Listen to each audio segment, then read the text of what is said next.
In this video, I will show you how to add or invite members in Trello.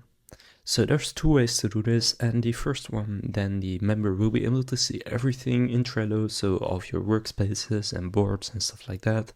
And the second one is that you will invite them to one specific board, and they will just be able to see that board.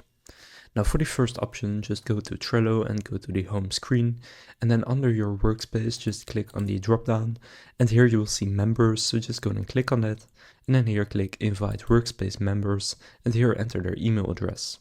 What you can also do is invite someone with a link, so if you click create link, you can then just go and send them that link through email, WhatsApp, or wherever you want, and then they can also join the workspace that way. So that's the first option, and by doing that, you will be able to invite people that can see everything.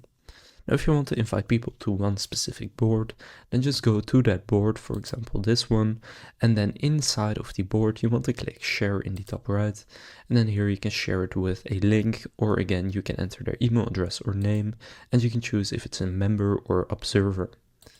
So that's how to add members in Trello.